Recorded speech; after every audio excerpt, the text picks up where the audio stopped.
क्या है आज का बेसिकली टॉपिक क्या है? विद्युत द्विध्रुव और द्विध्रुव आघूर्ण। ठीक है। अच्छा, विद्युत द्विध्रुव को क्या बोलते हैं इंग्लिश में? बोलो इलेक्ट्रिक डाइपोल। क्या बोलते हैं? या द्विध्रुव आघूर्ण, है ना। अब द्विध्रुव आघूर्ण कैसे उत्पन्न होगा? तो इस विद्युत द्विध्रुव के कारण, यानी कि डाइपोल मोमेंट। इन दोनों चीज़ों को समझिए, है ना। उसके बाद इससे और भी चीज़ें आएगी, है ना। तो विद्युत द्विध्रुव के कारण विद्युत क्षेत्र की तीव्रता भी समझना पड़ेगा आपको इसके आगे। तो सबसे पहली बात कि विद्युत द्विध्रुव क्या होता है। तो इस विद्युत द्विध्रुव को समझने के लिए पहले तो एक चीज़ आप समझिए कि जैसे एक हम एक कंपाउंड बनाते हैं, कोई एक कंपाउंड बनाते हैं, है ना। जैसे कि आप सुने होंगे ना, H2O का नाम सुने हो कि नहीं? H2O का नाम, यह जल क्या है? एक प्रकार का यौगिक है। ये H2O कैसे बना हुआ है? अगर इसकी आप संरचना पे विचार करो, संरचना पे, तो इसमें है ऑक्सीजन है, हाइड्रोजन है, और क्या है? हाइड्रोजन, है ना। अब चूंकि ऑक्सीजन के लास्ट सेल में कितने इलेक्ट्रॉन होते हैं? 6। तो 2 गो है तो 4 गो भी और होगा, तो ये दोनों लोन पेयर का काम करेगा कि नहीं? अब एक बात बताइए, ये हाई इलेक्ट्रोनिगेटिविटी है तो इसके इलेक्ट्रॉन को अपनी तरफ खींचेगा तो डेल्टा माइनस चार्ज, और इस पर डेल्टा प्लस चार्ज। यानी कि देखो तो प्लस और माइनस उत्पन्न हुआ कि नहीं हुआ? एक कौन चीज उत्पन्न हुआ? ऋण, और एक कौन चीज? धन। तो ऋण धन यानी क गो उत्पन्न ध्रुव हुआ? यहाँ पे कितना पोल हुआ? 2 गो। तो इसी को बोलते हैं द्विध्रुव। क्या बोलते हैं इसको? क्या बोलते हैं इसको? द्विध्रुव। और चूंकि यह आवेश है एक प्रकार सा, ऋण आवेश, और यहाँ पे धन आवेश उत्पन्न हो रहा है एक जगह, तो इसलिए बोलते हैं इसको आवेश ध्रुव या फिर विद्युत द्विध्रुव। आवेश को ही तो विद्युत बोला जाता है, यानी विद्युत द्विध्रुव। तो विद्युत द्विध्रुव किसे कहते हैं? दो अलग अलग चार्ज हो, एक ऋण हो और एगो धन हो, समान चार्ज हो लेकिन अलग अलग होना चाहिए। एगो ऋण होना चाहिए और एगो, और जब आपस में कुछ अल्प दूरी पर हो, जैसे मान के चलिए कि डेल्टा एल दूरी पर ये है, एकदम अल्प दूरी पर ये है ना। तो दो समान चार्ज परंतु विपरीत प्रकृति का अगर कुछ दूरी पर रखा गया है तो उसे बोलते हैं विद्युत द्विध्रुव। उसे क्या बोला जाता है? जैसा कि आप यहाँ भी देख पा रहे हो कि ये जल के अणु है, ये हाइड्रोजन है, ये हाइड्रोजन है, delta plus charge, delta minus charge, कुछ अल्प दूरी पर है। कितने दूरी पर है बच्चा? एकदम अल्प दूरी पर है। तो इससे बोलो, चूंकि ये पॉजिटिव है या निगेटिव है, एक दूसरे को अट्रैक्ट करेगा कि नहीं करेगा? तो एक जगह ऋण उत्पन्न हो रहा है, एक जगह धन उत्पन्न हो रहा है, तो इसे क्या बोलेंगे? विद्युत द्विध्रुव। क्या बोलेंगे? तो बातें समझ गए कि विद्युत द्विध्रुव किसे कहते हैं? कि जब 2 गो चार्ज हो, माइनस चार्ज है, एगो कौन चार्ज? प्लस चार्ज, समान हो परंतु विपरीत प्रकृति का हो। मान क्या होना चाहिए? समान होना चाहिए।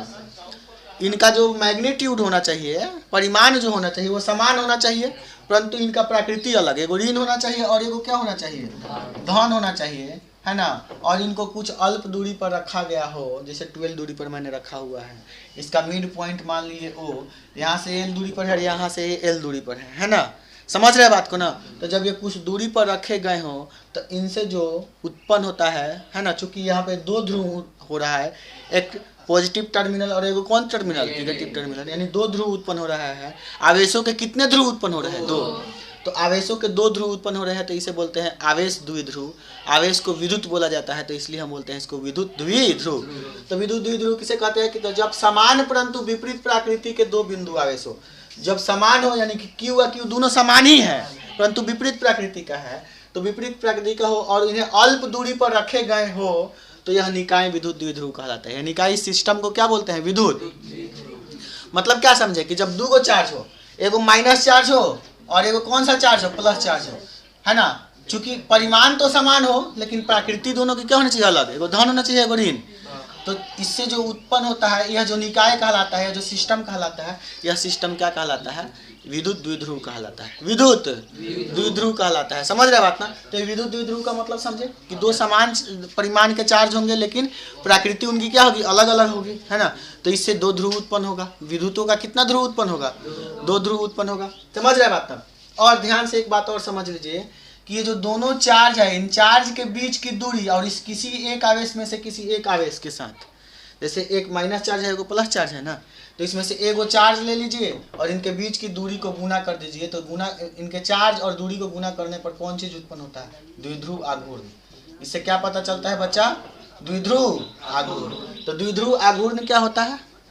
किसी एक आवेश, जैसे माइनस Q या फिर प्लस Q, कोनों में से एगो, तथा इन दोनों आवेशों के मध्य की दूरी, जैसे दूरी मान के चलिए 12 के गुणनफल को, इनको क्या कर लिए हम लोग? मल्टीप्लाई कर दे, तो इससे क्या उत्पन्न होता है? द्विध्रुव आघूर्ण पता चलता है, यानी कि इलेक्ट्रिक डाइपोल मोमेंट। इसे काथी से सूचित करते हैं? P से। तो अगर मान के चले कि आवेशों का परिमाण यदि माइनस Q तथा प्लस Q है तथा इनके बीच की दूरी 12 हो, तो द्विध्रुव आघूर्ण जो उत्पन्न होगा यानी P जो उत्पन्न होगा वो Q इंटू 12 के बराबर होगा कि नहीं? Q इंटू कितना L? 12। Q into 12। विद्युत द्विध्रुव आघूर्ण P इक्वल टू क्या होगा? Q into 12। Q इंटू इसे बोलेंगे द्विध्रुव आघूर्ण। किसी को कोई दिक्कत? अब द्विध्रुव आघूर्ण का ऐसा ही मात्रक क्या होगा, इसकी बात थोड़ा सा कर लेते हैं। द्विध्रुव आघूर्ण का ऐसा ही मात्रक, तो P बराबर क्या बताया है? Q into 12। तो Q मतलब आवेश, आवेश का ऐसा ही मात्रक कूलम होता है, और L मतलब दूरी, दूरी का ऐसा मतलब मीटर, तो कूलम मीटर होगा कि नहीं? द्विध्रुव आघूर्ण का ऐसा ही मात्रक क्या होगा? Coulomb metre. अब इसका बीमीय सूत्र यानी डायमेंशनल फार्मूला क्या होगा? तो P बराबर Q इंटू 12। Q बराबर IT होता है, और L का मतलब लंबाई है, और लंबाई का बीमा L होता है ना, कैपिटल L। लंबाई का बीमा क्या होता है? कैपिटल L, जैसा कि लिखे हुए हैं हम। और I मतलब एम्पियर, और T का तो T ही होता है, M नहीं है तो M नॉट होगा ना, M0 LTA इसका क्या होगा? बीमीय सूत्र होगा। किसी को कोई दिक्कत? तो विद्युत द्विध्रुव किसे कहते हैं? जब दो आवेश हो और वो कुछ दूरी पर हो, लेकिन दोनों परिमाण तो समान होना चाहिए, लेकिन प्राकृतिक क्या होना चाहिए? एगो धन होना चाहिए, एगो ऋण होना चाहिए, तो उससे क्या उत्पन्न होगा? विद्युत द्विध्रुव। विद्युत और उन आवेशों के बीच की दूरी और किसी एक आवेश को गुना कर दिए तो उससे क्या उत्पन्न होगा? द्विध्रुव यानी इलेक्ट्रिक डाइपोल मोमेंट। उसे क्या बोलेंगे? Electric dipole. Electric dipole moment का ऐसा ही मात्रक क्या होता है? Coulomb metre. और बीमीय सूत्र M नॉट LTA। किसी को कोई दिक्कत? नोट करो। और इसमें से अगर बात करें कि जो विद्युत द्विध्रुव है, इससे जो उत्पन्न हो रहा है द्विध्रुव आघूर्ण, यह कौन सी राशि है, यह भी पूछ सकता है। तो द्विध्रुव आघूर्ण कौन सी राशि है? सदिश। द्विध्रुव आघूर्ण एक कौन राशि है जिसका डायरेक्शन किधर होता है? ये जो द्विध्रुव अक्ष दिख रहा है आपको, इसका जो द्विध्रुव अक्ष दिख रहा है ना, इसका डायरेक्शन जो होता है इस द्विध्रुव अक्ष से ऋण से किस तरफ होता है? धन की तरफ। द्विध्रुव आघूर्ण का जो डायरेक्शन होता है वो किस तरफ होता है? ऋण आवेश से किस आवेश की तरफ होता है बच्चा? धन आवेश की तरफ होता है। बात समझ रहा है ना? जल्दी लिखिए। हमसे एक क्वेश्चन करते हैं, ठीक है। विद्युत क्षेत्र की तीव्रता के बारे में मैंने बताया था आपको। विद्युत क्षेत्र की तीव्रता E इक्वल टू, मैंने क्या बताया था आपको? एक वेक्टर था ना जी। E इक्वल टू क्या बताया था? वेक्टर F बटा कौन चीज? Q not. ठीक है ना? अब एक बात बताइए, ऊपर मैंने लिखा है कि निम्न में कौन सा विद्युत क्षेत्र का मात्रक नहीं है? निम्न में कौन सा विद्युत क्षेत्र का मात्रक नहीं है? अब सबसे पहले तो ये बताओ कि विद्युत क्षेत्र बराबर होता क्या है? तो E का इस टू क्या होता है बच्चा? F बटा Q नॉट। F बटा, तो F का ऐसा ही मात्रक क्या होता है? न्यूटन। और Q मतलब चार्ज का कूलम, यानी न्यूटन प्रति कूलम। तो E का ऐसा ही मात्रक होगा ही, विद्युत क्षेत्र का ऐसा ही मात्रक होगा ही, होगा कि नहीं होगा? इसे हम लोग कूलम को ऊपर भेजेंगे तो न्यूटन कूलम इनवर्स बोल सकते हैं कि नहीं बोल सकते? यानी कि न्यूटन कूलम तो होगा ही, न्यूटन प्रति कूलम। कह रहे हैं कि कौन सा विद्युत क्षेत्र का मात्रक नहीं है? तो ये तो है, बाकी अभी और 3 को दिया है, तो इस पे चेक करते हैं।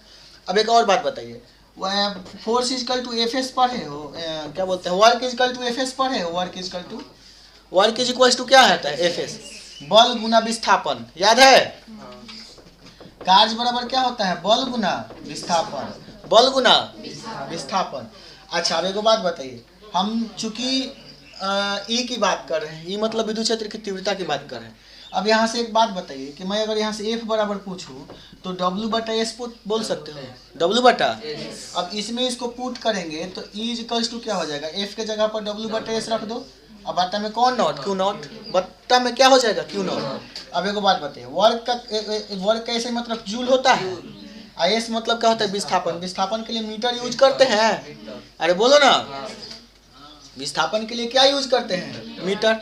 तो चूंकि मीटर जब ऊपर जाएगा तो मीटर इन्वर्स होगा, और चार्ज के लिए कूलम ये ऊपर जाएगा तो कूलम इन्वर्स होगा कि नहीं होगा?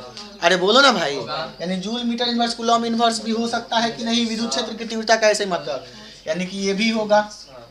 अब एक और अन्य मात्रक भी होता है, याद रखोगे इस चीज को, आगे हम पढ़ाएंगे कि विद्युत क्षेत्र का एक और मात्रक वो क्या होता है बच्चा? आपका वोल्ट मीटर इन्वर्स भी होता है ना? इस चीज को हम बताएंगे क्यों होता है। वोल्ट मीटर इन्वर्स भी विद्युत क्षेत्र का ऐसा ही मात्रक होता है, मतलब ये भी होगा।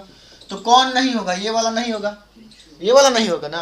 यानी कि आपका कौन सा ऑप्शन होगा बच्चा? जूल प्रति कूलम विद्युत क्षेत्र का ऐसा ही मात्रक नहीं होता है। तो अब आपने क्या कैसे कहा कि विद्युत क्षेत्र का ऐसा ही मात्रक क्या क्या हो सकता है? एक तो न्यूटन प्रति कूलम हो सकता है, और एक क्या हो सकता है? एक वोल्ट मीटर इन्वर्स हो सकता है, और एक जूल प्रति कूलम प्रति मीटर हो जाएगा। क्या नहीं होगा, जूल प्रति कूलम नहीं होगा। बोलो बात समझ में आया कि नहीं यार। एक और चीज याद रखेगा, अभी आप द्विध्रुव आघूर्ण पढ़ रहे थे, द्विध्रुव आघूर्ण का ऐसा ही मात्रक मैंने क्या बताया है, कूलम मीटर बताया है ना जी। कौन मीटर? एक और मात्रक द्विध्रुव आघूर्ण का होता है डेबे। क्या होता है? डेबाई। द्विध्रुव आघूर्ण का एक और ऐसा मात्रक क्या होता है? डेबाई। क्या होता है? डेबे ने डेबाई, डेबाई डेबाई कैपिटल डी से सूचित करते हैं, ठीक है ना। एक डेबाई कितना के बराबर होता है? 1/3 × 10 के पावर -29 कूलम मीटर। एक डेबाई कितना के बराबर? 1/3 × 10 के पावर -29 कूलम मीटर। किसी को कोई दिक्कत तो जल्दी से नोट करो इतना।